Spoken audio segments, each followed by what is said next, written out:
Hi guys and welcome back to my channel FZ classes. तो guys आज है तारीख 2 नवंबर और है वेडनेसडे।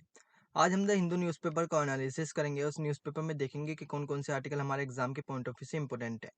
और अगर गाइस आपको इस न्यूज़पेपर का पीडीएफ चाहिए तो आप मेरा टेलीग्राम चैनल ज्वाइन कर सकते हैं, एफजेड क्लासेस हिंदू पीडीएफ। वहाँ से आपको डेली बेसिस पर इस न्यूज़पेपर के पीडीएफ मिल जाएंगे।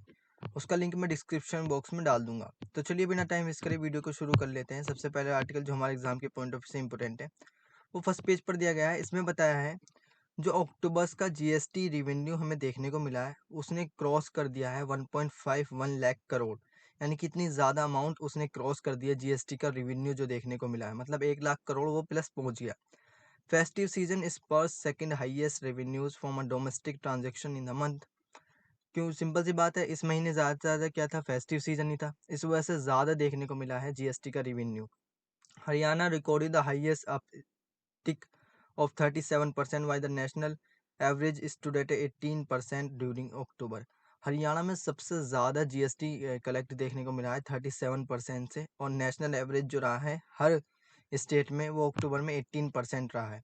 India's growth GST revenue touch कर दिया उसने 1 लाख करोड़ प्लस करोड़ इन अक्टूबर 16.16% हायर देखने को मिला है देन अ ईयर एगो। यानी कि इससे पहले पिछले साल जो था अक्टूबर में वो उससे 16.16% ज़्यादा देखने को मिला है इस बार का GST revenue, marking the second highest monthly collection since the launch of an indirect tax regime. Revenue from domestic transactions, including imports of services, increased 18% during the month, with the finance ministry state that October marked the second highest collection from domestic transactions next only to अप्रैल 2022। यानी कि इतना जो देखने को मिला था collection वो अप्रैल 2022 में देखने को मिला था। उसके बाद जो सेकंड हाईएस्ट कलेक्शन देखने को मिला है वो अक्टूबर के महीने में देखने को मिला है। अब हमने आर्टिकल तो समझ लिया कि इशू क्या है, क्योंकि जीएसटी बढ़ा है इस बार। तो हमें इस चीज़ में आर्टिकल में क्या देखना है अपने एग्जाम के पॉइंट ऑफ व्यू से, एक बॉडी है वो है जीएसटी। जीएसटी की बात करें, गुड्स एंड सर्विस टैक्स है, एक इनडायरेक्ट टैक्स है और कंजप्शन टैक्स है। वो यूज़ होता है इंडिया में supply of goods and services को लेकर जो टैक्स लगता है वो जीएसटी लगता है। अब it is a comprehensive multi stage destination based tax. ये कॉम्प्रिहेंसिव है बहुत, मल्टी स्टेज और डेस्टिनेशन बेस्ड टैक्स है। Comprehensive because it has in subsumes almost all the indirect taxes except in few state taxes. Comprehensive मतलब इतना comprehensive क्यों है, क्योंकि इसके अंदर सारे टैक्सेज आ जाते हैं। पहले हर स्टेट्स अलग अलग टैक्स लगाता था, बहुत सारे टैक्स होते थे, लेकिन अब सब स्टेट में और पूरे इंडिया में क्या लगता है, जीएसटी लगता है। तो इसके अंदर सारे टैक्स आ जाते हैं, तो इसलिए इसको क्या बोलते हैं, कॉम्प्रिहेंसिव। मल्टी स्टेज क्यों है, एक जीएसटी एक इम्पोज है at every steps in the production process. यानी कि हर एक स्टेज पे क्या होता है, जीएसटी लगता है, तो इसलिए इसको मल्टी स्टेज बोल दिया। मतलब स्टेज टू स्टेज भी जीएसटी लगता है इन द प्रोडक्शन प्रोसेस में। But is it the mean to be an refund to all parties in a various stage of production other than the final consumer and an destination based tax. It is collected from point of consumption and not point of origin like previous taxes. ये जो collect होता है ये collect होता है consumption, जब कोई इसको कंजेप्ट कर लेता है, मतलब किसी कंज्यूमर को दे दिया जाता है किसी ओनर के द्वारा, तो उस टाइम पे इसको कलेक्ट किया जाता है। ये जब ये बनता है, मतलब जो प्रोडक्ट बनता है उसके ओरिजिन पे ये टैक्स नहीं लगता जैसे पिछले टैक्स लगते थे, ये कलेक्टेड टैक्स है। Goods and service are divided into in 5 different taxes slabs. यानी कि गवर्नमेंट ने इसके लिए क्या बनाया, स्लैब बनाए गुड्स एंड सर्विस टैक्स के लिए। पहला स्लैब था 0% पे, उस पर कोई टैक्स नहीं लगेगा। फिर 5% लगेगा किसी प्रोडक्ट पर, 12%, 18%, 28%। However petroleum products, alcoholic drinks and electricity are not tax under GST. तो जीएसटी के अंदर कौन कौन से टैक्स नहीं आते, एक तो पेट्रोलियम का प्रोडक्ट का टैक्स नहीं आएगा, एक अल्कोहलिक ड्रिंक का टैक्स नहीं आएगा, और एक इलेक्ट्रिसिटी का कोई टैक्स जीएसटी के अंदर नहीं आएगा।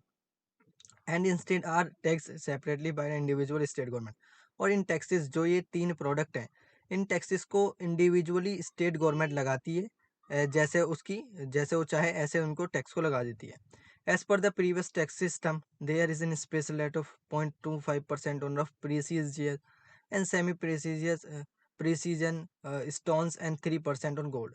अगर पहले प्रीवियस टैक्स सिस्टम की बात करें तो एक स्पेशल रेट का टैक्स लगता था 0.25% प्रेसिजियस और सेमी प्रेसिजियस स्टोन्स पर, और 3% लगता था गोल्ड पर। इन एडिशन ए सेस लगता था 22%, और other rates on top of 28% GST applies a few items like edited drinks.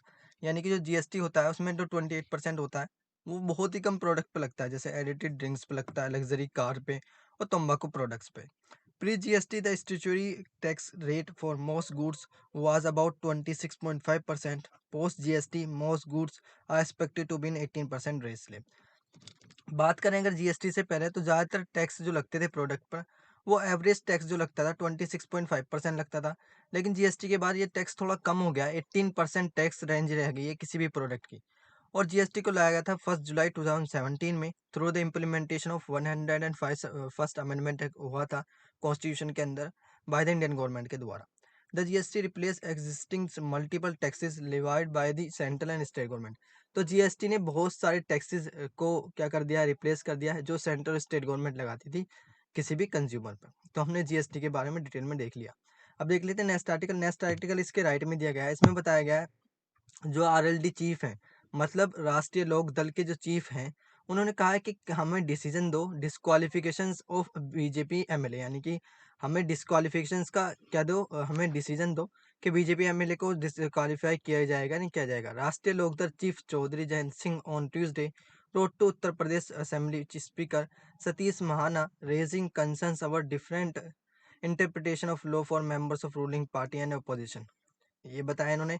जो राष्ट्रीय लोकदल के चीफ हैं चौधरी जयंत सिंह, उन्होंने कहा है कि उत्तर प्रदेश स्पीकर से सतीश महाना से उन्होंने कंसर्न उठाया कि हर किसी के लिए डिफरेंट डिफरेंट इंटरप्रिटेशन देखने को मिल जाएंगी लॉ की। एक तो रूलिंग पार्टी के अगेंस्ट देखने को मिल जाएगा, एक अपोजिशन पार्टी के अगेंस्ट, मतलब हर किसी के लिए अलग अलग लॉ होते हैं। तो हमें ऐसा लॉ बताओ जिससे एक ही इक्वलिटी में लॉ बने कि डिस्क्वालीफाई किसी भी पार्टी के हों एमएलए, उनके लिए सिर्फ एक ही लॉ बने, डिफरेंट डिफरेंट इंटरप्रिटेशन नहीं होनी चाहिए। तो ये था इशू। अब इस आर्टिकल में हमें क्या देखना है कि किस तरीके से एमएलए डिस्क्वालीफाई होते हैं। डिस्क्वालिफिकेशन की बात करें एमएलए की,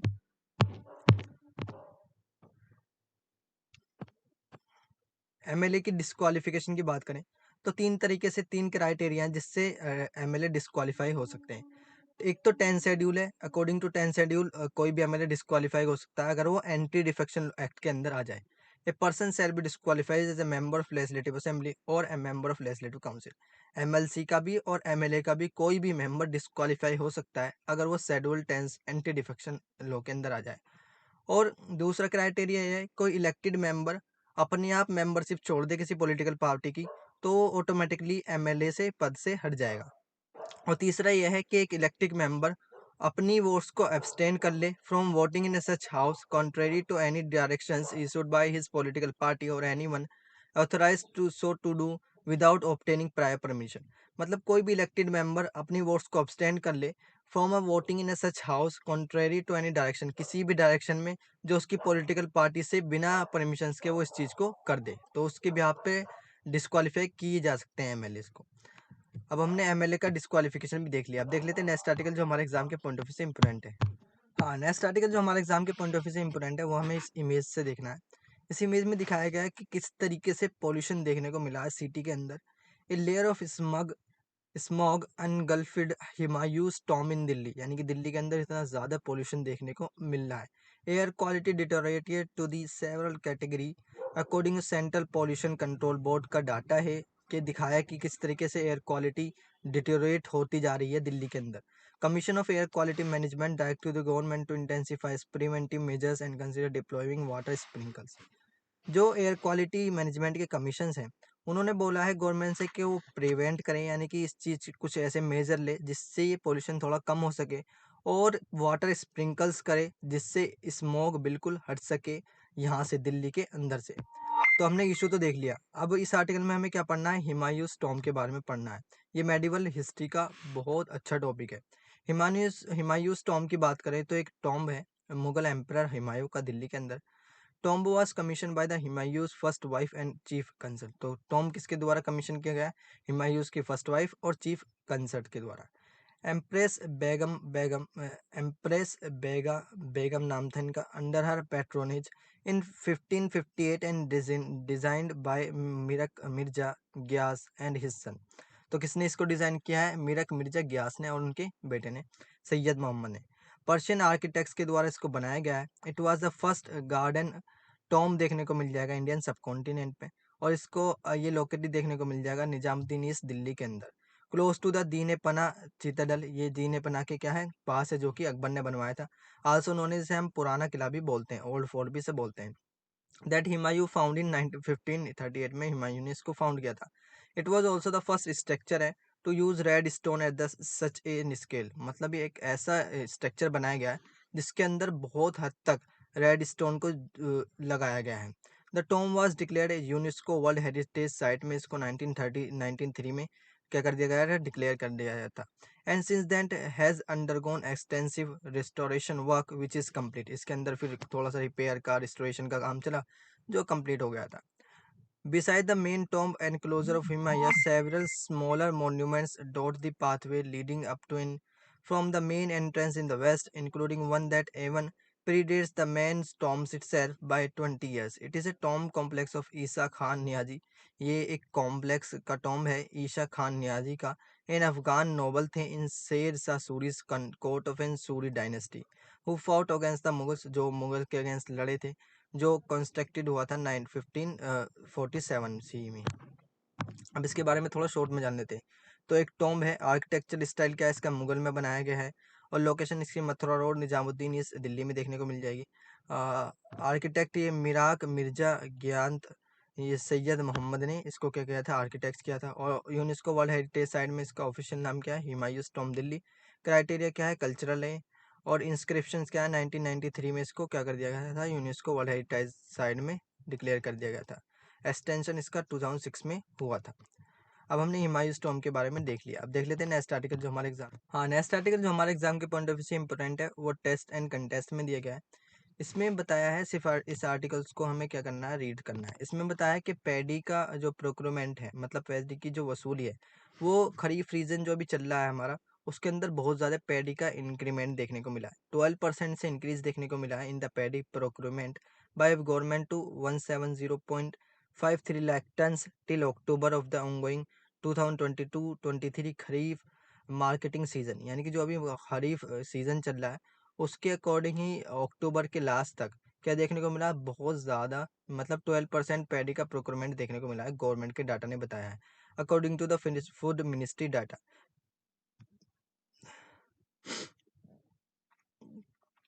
Paddy procurement begins after the withdrawal of the southwest monsoon from the October. However, for the states of Kerala and Tamil Nadu, it's began in September. तो पैडी का जो procurement है वो शुरू हो गया था साउथ वेस्ट मानसून के बाद ही, from October. However the state of Kerala and Tamil Nadu में कब शुरू हुआ था, सितंबर में शुरू हुआ था। तो इस आर्टिकल में मेन कंसर्न क्या था कि पैडी का जो है ना वो इंक्रीमेंट्स देखने को मिला है, मतलब पैडी की जो क्वांटिटी है वो ज़्यादा देखने को मिली है इस बार। और नेक्स्ट आर्टिकल इसके साइड में दिया गया है, रूरल डेवलपमेंट मिनिस्ट्री ने कहा है कि हमें एडिशनल फंड्स चाहिए 25,000 crore the additional funds sought by the rural development ministry for the Mahatma Gandhi national rural employment guarantee act MGNREGA from the finance ministry in a clear indication of a rise in demand for work according to the source.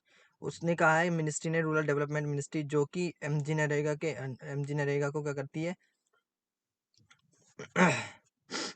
जो कि MG NREGA को control करती है, उसने कहा है कि हमें 25,000 करोड़ चाहिए एडिशनल फंड देना चाहिए गवर्नमेंट को एमजी नरेगा के लिए, क्योंकि बहुत ज़्यादा क्या देखने को मिल रहा है, डिमांड देखने को मिल रही है वर्क की, ये सोर्सेज ने बताया है। तो हमने इनके बारे में भी देख लिया। अब देख लेते हैं नेक्स्ट आर्टिकल जो हमारे एग्जाम, हाँ नेक्स्ट आर्टिकल जो हमारे एग्जाम के पॉइंट ऑफ व्यू से इंपॉर्टेंट है वो 11th पेज पर दिया गया है।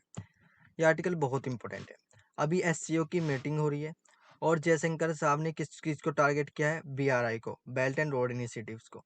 India state out of a joint communique reference to a China's Belt and Road Initiatives while all other member states affaired support फिर इंडिया क्या करा है, इंडिया ने जॉइंट जो कम्युनिक है चाइना का, चाइना के बेल्ट एंड रोड इनिशिएटिव का, उससे इंडिया दूर रहा है और सारे के सारे मेंबर ने फिर उसको सपोर्ट किया है।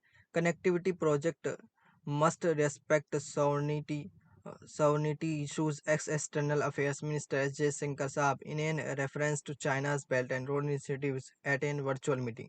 जो मीटिंग हुई है ना ये वर्चुअल हुई है, मतलब ऑनलाइन ये मीटिंग हुई है of the Shanghai cooperation heads of a government hosted by the Chinese premier Li Qiang on an Tuesday. तो इसको हेड्स किसने कराया, इस मीटिंग को हेड्स ऑफ गवर्नमेंट किसने कराया, चाइनीज प्रीमियर है ली किंग ने ट्यूसडे के अंदर। तो इस आर्टिकल में हमें दो चीज़ पढ़नी है, एक तो एससीओ के बारे में और एक बीआरआई के बारे में। ये आर्टिकल बहुत इंपॉर्टेंट है और ये टॉपिक बहुत इंपॉर्टेंट है।